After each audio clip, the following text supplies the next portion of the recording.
स्वागत है दोस्तों मूवीज टाइम चैनल के एक और नए वीडियो में। आज हम एक्सप्लेन करने वाले हैं बोगिनविला मूवी को। बोगिनविला का मतलब फूल होता है, जो कि कुछ रेड और पिंक टाइप के होते हैं, जो कि कुछ इस तरह के दिखते हैं। तो आइए वीडियो स्टार्ट करते हैं, लेकिन उससे पहले चैनल को सब्सक्राइब करके नोटिफिकेशन बेल को ऑल पर कर दीजिए, ताकि मूवीज और वेब सीरीज का लेटेस्ट एक्सप्लेनेशन सबसे पहले आप तक पहुंच सके। तो फिल्म की शुरुआत होती है एक अंधेरी रात से, जहां पर कि हमें एक एक्सीडेंट को दिखाया जाता है। उस एक्सीडेंट में एक कपल होता है और उनके नाम ऋतु और थॉमस होता है। ये एक्सीडेंट इतना भयानक होता है कि दोनों की हालत बहुत ज्यादा खराब हो जाती है, जिसके बाद सीन शिफ्ट होता है 8 साल बाद, जहां पर कि हम ऋतु को देख पाते हैं, जो कि अपने बच्चों को स्कूल छोड़ने के लिए जा रही थी। मतलब वो बस गेट तक छोड़ने जा रही थी। जब वो गेट पर छोड़कर उन्हें वापस आती है तो अचानक वो सारी चीजें भूल जाती है और वो अपनी मेड रीमा से पूछती है कि क्या मैंने बच्चों को बस में बिठाला था या फिर तुमने। रीमा कहती है कि आप ही ने बच्चों को स्कूल की बस में बिठाला था, लेकिन ऐसा सब कुछ ऋतु को तो बिल्कुल भी याद नहीं है, जिससे कि हम अंदाजा लगा सकते हैं कि ऋतु को भूलने की बीमारी है और ये जरूर उसी एक्सीडेंट के बाद हुआ होगा। तो ऋतु हमेशा अपने पास्ट को याद करती रहती है। उसके दिमाग में हजारों चीजें चलती रहती है, लेकिन उसे कुछ भी याद नहीं आता है। कभी कभी वो थोड़ी देर में ही भूल जाती है, लेकिन कभी कभी वो पूरा दिन भी याद रख लेती है। जिसके बाद ऋतु हाथों में एक प्यारा सा ब्रेसलेट पहनकर पेंटिंग बनाने लगती है। एक चीज तो है, ऋतु को पेंटिंग करने का बहुत शौक होता है। जिसके बाद हम देखते हैं थॉमस को। थॉमस ऋतु का पति है और 8 साल पहले जो एक्सीडेंट हुआ था वो उसी के बारे में बता रहा था कि उसकी वाइफ को अब भूलने की आदत हो चुकी है। जब वो घर रहता है तो ठीक है, लेकिन जब वो वापस जाता है तो वो सारी चीजें भूल जाती है। ये सारी चीजें थॉमस एक दूसरे डॉक्टर को बता रहा था। थॉमस खुद भी एक डॉक्टर है और वो अपने मरीज का काफी अच्छे से ट्रीटमेंट करता है। एक दिन एक छोटी बच्ची जब उनके हॉस्पिटल में आती है और वो इंजेक्शन से डर रही थी, तो थॉमस ने बड़ी ही चतुराई से उसे बातों में लगाया और चुपचाप इंजेक्शन लगा दिया, जिससे कि हम समझ पाते हैं कि थॉमस एक बहुत ही अच्छा डॉक्टर भी है। अब आगे हम देखते हैं कि ऋतु जो पेंटिंग्स बनाती है वो उन्हें कुछ हफ्तों के बाद बेचने के लिए भी जाती है, जिससे कि उन्हें कुछ पैसा मिल जाता। वो अपनी मेड रीमा के साथ जाने लगती है। रीमा का पति कार लेकर आता है, जिसका नाम बिज्जू होता है और वही उनका पर्सनल ड्राइवर भी है। जब वो पेंटिंग्स बेचने के लिए जाते हैं तो उसकी कीमत 3000 रुपए लगती है, लेकिन मेड रीमा यहाँ ऋतु से कहती है कि हम आखिर इतने कम रुपए में ये पेंटिंग्स क्यों बेचते हैं, जबकि आपकी पेंटिंग्स की बहुत ज्यादा डिमांड होती है। लेकिन वो पेंटिंग्स बिक जाती है। ऋतु इतने में ही खुश है। वो तो बस इतना जानना चाहती है कि आखिर इन्हें खरीदता कौन है। जिसके बाद हम थॉमस को देखते हैं, जो कि हॉस्पिटल की टाइमिंग खत्म हो जाने के बाद, मतलब कि लगभग 2 बजे के बाद, अपने फार्म हाउस पहुंचता है और उसके हाथ में हम वही पेंटिंग को देख पाते हैं जो कि हाल ही में ऋतु ने बेच कर आई थी। जिससे कि हमें मालूम चलता है कि आज तक ऋतु ने जितनी भी पेंटिंग्स बेची है वो सारी पेंटिंग्स थॉमस ने ही खरीदी है और वो सारी पेंटिंग्स यहाँ थॉमस ने अपने फार्म हाउस में लगा कर रखी है। ऋतु सिर्फ एक ही फूल की पेंटिंग बनाती है और वो है बोगनविला। अब जब थॉमस अपने घर आता है तो थॉमस अपनी वाइफ ऋतु को नहलाता है और उससे दिन भर के बारे में पूछता है। उसे थोड़ी बहुत चीजें याद रहती है, लेकिन जब वो उसे खुद नहाने के लिए छोड़ देता है और बाहर आ जाता है तो हमें मालूम चलता है कि हमेशा ऋतु जो है वो बाथरूम में गिर जाती है और जब वो वहां से बाहर आती है तो वो सारी चीजें भूल जाती है। जितनी बार ऋतु बाथरूम से निकलती है, हर बार थॉमस ने उसे समझाया कि वो आराम से चला करे। उसने उसे कई बार समझाया है कि टब में पानी कम भरा करे। रात होते ही ऋतु एक अजीब सा सपना देखती है कि मानो उसके घर में कोई घुस आया है और चोरी करने की कोशिश कर रहा है। ये देखकर यहाँ थॉमस उससे कहता है कि तुम्हें टेंशन लेने की कोई जरूरत नहीं है। वो अगले ही दिन बहुत सारी सिक्योरिटी के साथ यहाँ पर सीसीटीवी कैमरे भी लगा देगा और वो कुछ लोगों को लेकर आ जाता है जो कि यहाँ सीसीटीवी कैमरे लगाने वाले थे और सिक्योरिटी अलार्म भी फिट करने वाले थे। दूसरी तरफ हम देखते हैं कि वहाँ ऋतु जो है वो किचन में होती है और वो इनके लिए चाय बनाने वाली थी, लेकिन तभी अचानक से वो खो जाती है और उसे ये लोग कुछ अजीब से लगने लगते हैं, जिस वजह से वो इनके ऊपर चाकू से हमला कर देती है। ये देखकर थॉमस को थोड़ा गुस्सा आ जाता है और वो ऋतु के ऊपर हाथ उठा देता है, जिस वजह से ऋतु बेहोश हो जाती है और जब वो उठी तो तब तक तो वो सारी चीजें भूल चुकी थी। थॉमस ने रीमा को भी समझा कर रखा है कि वो ऋतु के ऊपर ज्यादा बोझ ना आने दे, क्योंकि जब ऋतु कुछ चीजें याद करने लगती है तो वो बहुत ज्यादा परेशान हो जाती है। और फिर हम अगले दिन देखते हैं पुष्पा के भंवर सिंह शेखावत को, जो कि बोगनविला में डेविड बने हैं। डेविड यहाँ पर थॉमस के घर पर एक केस के सिलसिले में आया था। वो थॉमस बताता है कि कुछ ही दिन पहले एक मिनिस्टर की बेटी जिसका नाम छाया है वो लापता हो गई है, और हमें कुछ चीजें मालूम चली है कि आपकी पत्नी ऋतु जो है वो वहीं थी जब वो गायब हुई थी। लेकिन ऋतु को तो कुछ भी याद नहीं है, इस वजह से वो तो कुछ जवाब दे ही नहीं पा रही थी। जिसके बाद थॉमस यहाँ डेविड को बाहर लाता है और वो उसे ऋतु की मेंटल कंडीशन के बारे में बताता है कि आप उसे कुछ भी पूछ लीजिए, लेकिन उसे कुछ भी याद नहीं आने वाला, क्योंकि उसे भूलने की बीमारी है। लेकिन प्रोटोकॉल है, इसलिए डेविड को अगले दिन ऋतु को पुलिस स्टेशन बुलाना पड़ता है। और यहाँ भी वो पूछताछ करने की कोशिश कर रहा था कि शायद ऋतु को कुछ चीजें याद आ जाए, इसी बहाने वो छाया को ढूंढ लेंगे। लेकिन सचमुच ऋतु को कुछ भी याद नहीं आ रहा था, जिस वजह से वो डेविड की बिल्कुल भी मदद नहीं कर पाई। वो डेविड से ये भी कह देती है कि उसे घर जल्दी जाना होगा क्योंकि बच्चे जल्दी घर आने वाले। लेकिन जाते जाते ऋतु ने डेविड से कह दिया था कि शायद आखिरी बार मैंने छाया के पास रीमा को देखा था, जो कि मेरी मेड है। इस वजह से मेड रीमा को यहाँ डेविड के पास बुलाया जाता है और रीमा से जब पूछताछ की जाती है तो रीमा बताती है कि जब ये सारी चीजें हुई थी तब वो तो थॉमस के घर पर थी ही नहीं। लेकिन डेविड को ऐसा लग रहा था कि शायद इन दोनों में से कोई तो झूठ बोल रहा है, या तो ऋतु ही झूठ बोल रही है और उसे वो घुमाने की कोशिश कर रही है। जिसके अगले दिन डेविड यहाँ थॉमस से मिलता है और यहाँ थॉमस डेविड को बताता है कि ऋतु जो है वो दिन भर में सिर्फ 3 ही लोगों से मिलती है, एक मैं हूँ या फिर रीमा हो सकती है। तो अगर उसे किसी के ऊपर शक भी होगा तो या वो मैं हो सकता हूँ या फिर मेरी मेड रीमा हो सकती है। डेविड थॉमस से बच्चों के बारे में कहता है कि क्या ऋतु बच्चों को नहीं देखती है, जिस पर कि थॉमस कहता है कि बच्चे है ही नहीं, ऋतु ने अपने दिमाग में उन्हें इमेजिंग करना शुरू किया और अब तक वो नहीं रुक पाई है। हमने भी उसे समझाने की कभी कोशिश नहीं की, क्योंकि अगर हम उसे समझाएंगे तो वो बहुत ज्यादा परेशान हो जाएगी।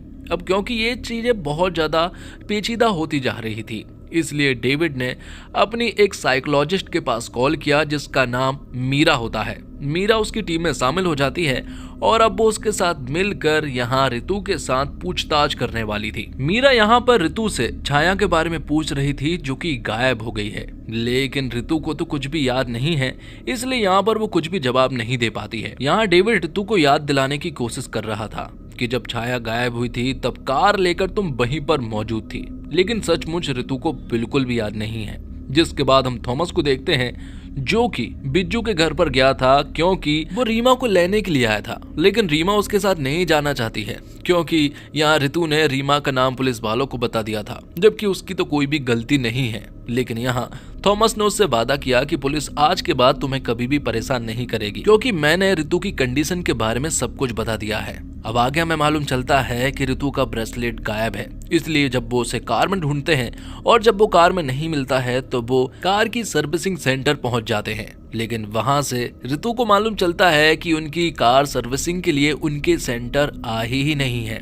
ये सुनने के बाद बिज्जू को बहुत अजीब लगा कि आखिर कार तो वहीं पर सर्विसिंग के लिए जाती है, जिस पर कि वॉचमैन यहाँ पर बिज्जू को बताता है कि रात को मैंने खुद ऋतु मैडम को कार ड्राइव करते देखा और रात को वो कहीं पर जा रही थी। ये सारी बातें ऋतु जब थॉमस से पूछती है तो थॉमस यहाँ पर ऋतु को बताता है कि उस रात हमारे घर में चोर घुस आया था और हाथापाई में मुझे चोट भी लग गई थी और हमने उस चोर का पीछा भी किया था, लेकिन मेरी हालत काफी ज्यादा बिगड़ चुकी थी, इसलिए कार तुमने चलाई थी। बाद में पहले हम एक हॉस्पिटल गए, वहां पर मेरा इलाज करवाया, लेकिन कार की हालत काफी खराब हो चुकी थी। कार की सीट पर खून के धब्बे लग चुके थे, जिस वजह से हमने पास ही के सर्विस सेंटर में उसकी सर्विसिंग करवा ली थी, जहां पर की कार को वॉश किया गया था। मैंने तुम्हें इसके बारे में 2-3 बार बताया भी, लेकिन तुम भूल गई थी, लेकिन कोई फर्क नहीं पड़ता। अगले दिन डेविड फिर से थॉमस के घर पर आता है और वो उन्हें बताता है कि 2 और लड़की गायब हो चुकी है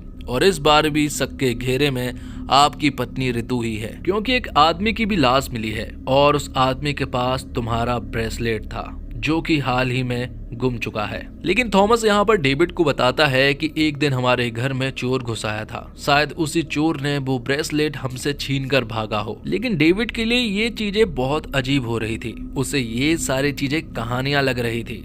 अब कुछ दिनों के बाद मीरा यहाँ पर ऋतु के घर पर आती है। वो सीसीटीवी फुटेज को चेक करने लगती है।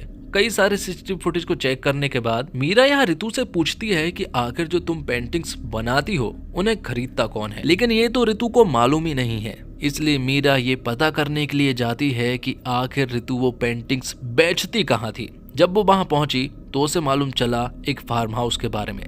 जब वो वहां पहुंची तो मालूम चला कि ये सारी पेंटिंग्स तो थॉमस ही खरीदता है। तो मीरा जब थॉमस से मिली तो थॉमस बताता है कि पहले ऋतु और मैं यहीं पर रहा करते थे।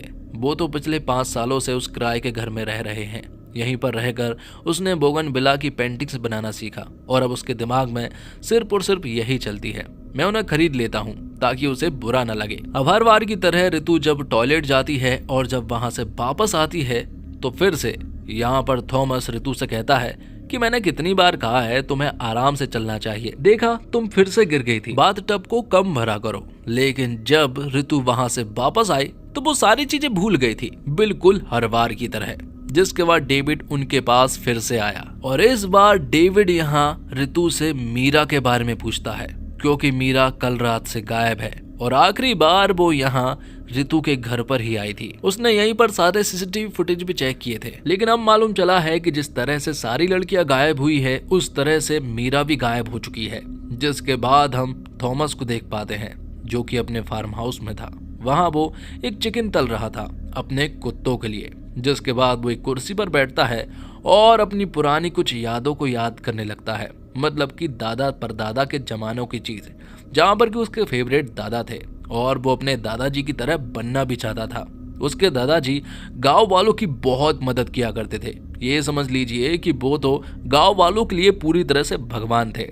लेकिन यहाँ थॉमस को अपने दादा की असलियत के बारे में नहीं मालूम था। उसके दादाजी गांव की लड़कियों और औरतों को ब्रूटली तरीके से इस्तेमाल किया करते थे और जब वो लड़कियां मना कर देती थी या फिर चिल्लाने लगती थी तो वो उन्हें जान से मार देता था। वो उनके हाथ पैर काट के सुअरों को खिला दिया करता था और इन्हीं के रास्ते पर अब थॉमस भी है। जिसके बाद हम ऋतु को देखते हैं जो कि रीमा के साथ थी। ऋतु यहाँ पर रीमा से कहती है कि कल रात मुझे कुछ याद आ रहा है, कल शायद मैंने मीरा को फार्म हाउस के गेट पर देखा था और ये बात अब उसने कंफर्म कर ली थी। जिस वजह से वो यहाँ पर रीमा से कहती है कि अब तो हमें किसी भी हालत में फार्म हाउस जाना चाहिए, क्योंकि उसे ऐसा लगता है कि वहाँ कुछ न कुछ गड़बड़ होने वाली है। इसलिए वो बिज्जू और रीमा के साथ तुरंत ही फार्म हाउस पहुंच जाती है। जब वो गेट पर थी तब यहाँ पर वो आवाज लगाने लगती है थॉमस को, लेकिन वहाँ थॉमस तो बेसमेंट में था। वो वहाँ मीरा के साथ था और वो उसे जान से मार कर उसके टुकड़े टुकड़े करने वाला था। मालूम चलता है कि जो साइको किलर है, जितनी भी सारी लड़कियां गायब हुई हैं, उन सभी के पीछे थॉमस का हाथ है। और जब उसे अपनी पत्नी ऋतु की आवाज आई तो वो तुरंत ही बाहर गया। बाहर जाकर उसने अपनी पत्नी ऋतु को कुछ नहीं किया, बल्कि बिज्जू के पास गया और उसे बुरी तरह से मारने लगा, क्योंकि बिज्जू ने उन्हें यहाँ पर लेकर आ गया था और वो ही एक मर्द था जो कि उसका कुछ बिगाड़ सकता था। इसलिए उसने उसे बुरी तरह से मारा। ऋतु को समझ आ गया था कि इन सब के पीछे थॉमस का हाथ है। तो बिज्जू को जिस तरह से मारा गया और यहाँ थॉमस के बारे में जब सारी असलियत रीमा को मालूम चली तो वो तो यहाँ पर बेहोशी हो गई। जिसके बाद ऋतु ने जितनी भी पेंटिंग्स बनाई थी यहाँ पर थॉमस उन सभी को जला देता है और यहाँ शराब पीने लगता है फुल साइको की तरह। जिसके बाद फ्लैशबैक का एक सीन दिखाया जाता है जहाँ पर कि हमें मालूम चलता है कि जब ऋतु की याददाश्त गई तो यहाँ पर उसे भूलने की आदत हो चुकी थी। उसके अंदर ये बीमारी थी कि वो कोई भी चीज ज्यादा देर तक याद नहीं रख पाएगी अगर उसे पानी में डुबा दिया जाए। ये उसकी बहुत बड़ी कमजोरी थॉमस के हाथ लग चुकी थी कि अगर ऋतु पानी में डूबी तो वो सब कुछ भूल जाएगी। तो थॉमस ने ऋतु का ही सहारा लिया। जितनी भी लड़कियों को गायब किया है उन सभी के पास ऋतु ही गई थी और उन्हें कार में बिठाला। बाद में उन्हें बेहोश कर दिया गया। ऋतु को सब कुछ याद रहता है, लेकिन जब वो टॉयलेट जाती है ना तो थॉमस उसके पीछे जाता है। वो उसे पानी में डुबाता है और उसकी सारी यादों को मिटा देता है। तुरंत ही बाहर आ जाता है और अपनी वाइफ को एक्टिंग करते हुए कहता है कि कितनी बार कहा है कि संभल कर चला करो, बाथ टब में पानी कम डाला करो। इस तरह से थॉमस ने ऋतु के साथ मिलकर कई सारी लड़कियों को किडनैप किया, उनके साथ वो सारी गंदी हरकतें की, उन्हें बुरी तरह से मारा, पीटा, काटा और बाद में उन्हें कुत्तों को खिला दिया, जैसा कि थॉमस के दादा किया करते थे। बाद में थॉमस को बस ऋतु को बाथ टब में डुबाना होता, फिर तो ऋतु सारी चीजें भूल जाती। इस बार भी यहाँ पर जब थॉमस ये करने वाला था कि तभी यहाँ ऋतु उसके ऊपर हमला कर देती है। वो उसे घायल करके यहाँ से भाग जाती है जंगल की तरफ। भागते भागते वो अचानक से एक तालाब में गिर जाती है और अब क्योंकि वो तालाब में गिर चुकी थी इसलिए वो सब कुछ भूल चुकी थी। और फिर थॉमस उसे वापस अपने फार्म हाउस पर ले आता है। तो अब ऋतु को कुछ भी याद नहीं है। थॉमस जो बता रहा था अब ऋतु वही सच मानने लगी थी, लेकिन यहाँ उसे कुछ तो अजीब लग रहा था कि तभी अचानक से मीरा की आंखें खुलती है और वो पीछे से थॉमस को पकड़ लेती है। और ये सारी चीजें ऋतु भी देख रही थी। ये सारी चीजें देखकर ऋतु समझ चुकी थी कि थॉमस एक बुरा इंसान है। थॉमस की गन भी गिर चुकी थी जो कि ऋतु ने उठा ली थी। मीरा चिल्लाते हुए कहती है कि थॉमस एक साइको किलर है जो कि तुम्हारा इतने दिन से इस्तेमाल कर रहा है। ये देखकर ऋतु ज्यादा कुछ नहीं सोचती बल्कि सीधा डायरेक्ट थॉमस को गोली मार देती है, डायरेक्ट कंधे पर। और फिर थोड़ी देर के बाद डेविड अपनी पूरी की पूरी टीम को लेकर आ जाता है। डेविड को इन सब के बारे में मालूम नहीं था, लेकिन अब उसे सारी चीजें मालूम चल चुकी है। तो वहीं थॉमस अब जेल में जा चुका था, इसलिए डेविड यहाँ ऋतु को बता रहा था कि तुम्हारा पति थॉमस नहीं है। इतने दिन से वो बस तुम्हें यूज कर रहा था और उसने तुम्हें इसलिए नहीं मारा क्योंकि तुम्हें भूलने की बीमारी है। उसने तुम्हें अपनी टीम में रखा वो इसलिए ताकि तुम उसका सहारा बनो। उस रात जो एक्सीडेंट हुआ था उससे पहले थॉमस ने तुम्हें किडनैप किया था। बाद में वो तुम्हें मार सकता था, लेकिन जब उसे मालूम चला कि तुम्हें ये बीमारी है तो उसने कुछ नहीं किया क्योंकि उसे मालूम है कि तुम कुछ नहीं कर सकती हो। तुम्हारा पति थॉमस नहीं है और ना ही तुम्हारा नाम ऋतु है, तुम्हारा नाम एस्टर है। और फिर कुछ ही महीने के बाद यहाँ पर ऋतु जो है वो थॉमस से मिलने के लिए जेल में जाती है। वो उसे बहुत ही बुरा भला सुनाती है। यहाँ पर थॉमस जो है वो साइको किलर वाली स्माइल देता है। तो वहीं यहाँ पर ऋतु जो है वो पूरी तरह से आजाद हो चुकी थी। थॉमस ने ऋतु के इतने सारे साल बर्बाद किए थे, लेकिन अब ऋतु पूरी तरह से आजाद थी। इसी के साथ बोगिनविला मूवी की एक्सप्लेनेशन यहीं पर समाप्त होती है। दोस्तों उम्मीद करता हूँ आपको वीडियो पसंद आई होगी। वीडियो पसंद आई हो तो वीडियो को लाइक करके चैनल को सब्सक्राइब जरूर कीजिएगा ताकि आपको इसी तरह के लेटेस्ट और फ्रेश कंटेंट मिलते रहे। मिलते हैं और कमाल की वीडियो के साथ, तब तक के लिए आप हमारे चैनल के साथ बने रहिए। धन्यवाद। जय हिंद, जय भारत, जय श्री राम।